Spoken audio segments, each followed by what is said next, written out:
Nous arrivons à la fin de l'année, hein, d'une certaine manière, parce que nous, on a déjà commencé le marathon pour préparer les cadeaux de Noël, les nouveautés qui vont arriver, et Dieu sait qu'à cette période, ça pleut copieusement. Et ça, c'est notre grande frustration de libraire, parce qu'à cette période-là, c'est que là, il y a plein de pépites qui sortent.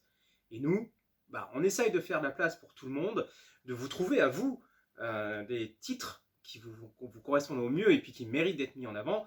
Et souvent, on est un peu frustré parce que justement, il y a plein de choses et on a toujours peur d'en louper et que de vous en faire louper très certainement.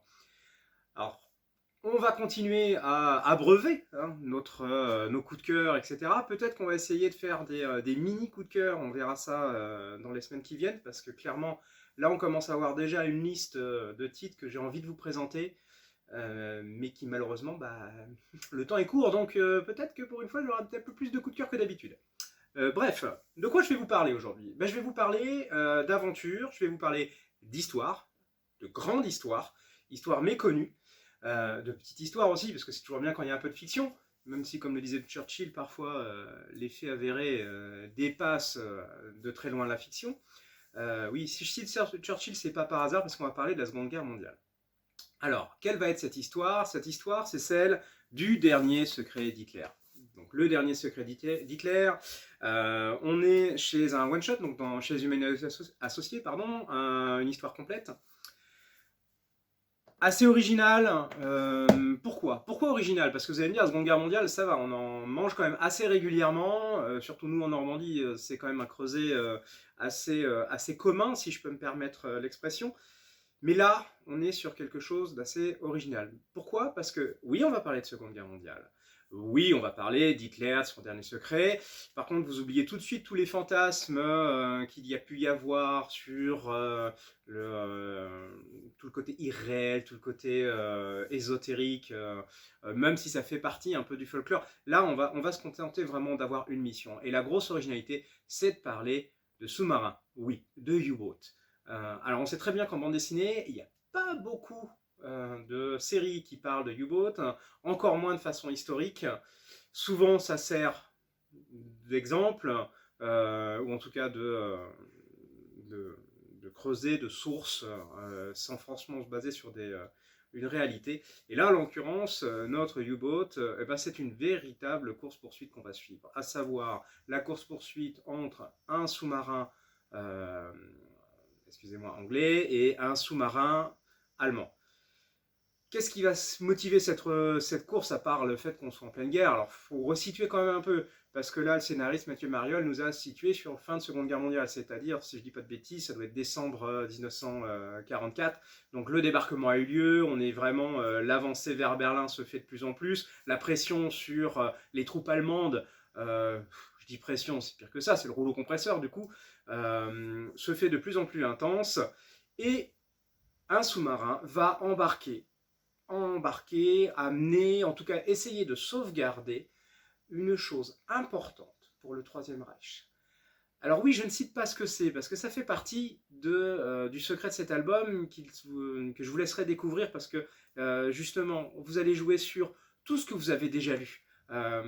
Des fantasmes, de secrets perdus, de recherches et autres, mais quand même basé sur des faits réels, là en l'occurrence. Donc ce secret, je vous le laisserai découvrir. Ce qui va être intéressant aussi, c'est de découvrir non pas un côté, c'est-à-dire soit les Allemands qui essayent de passer entre les gouttes et s'en sortir, soit le U-boat, enfin le sous-marin anglais qui lui ne cherche qu'une chose, à couler l'autre.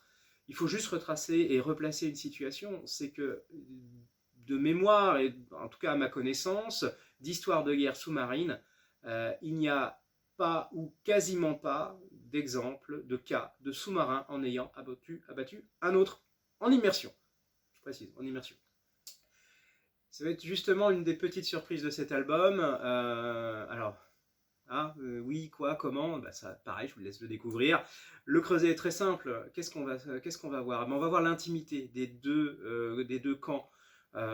Pourquoi l'intimité des deux camps? Parce que chacun avait une motivation de le faire. Au-delà, outre le côté nazi, on en retrouvera forcément un dans l'équipage allemand, mais outre ça, on avait affaire à des soldats qui chacun étaient prêts à donner leur vie pour leur camp.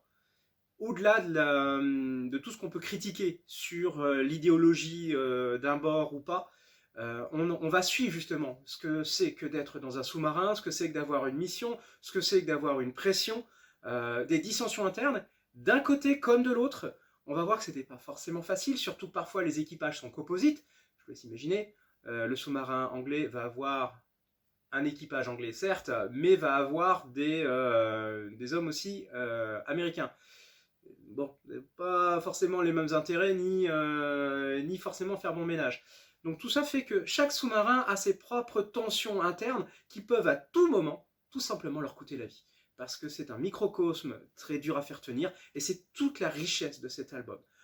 Donc tout ce côté-là, bien sûr, va être romancé, puisque les secrets, pour certains, sont restés enfouis sous l'eau.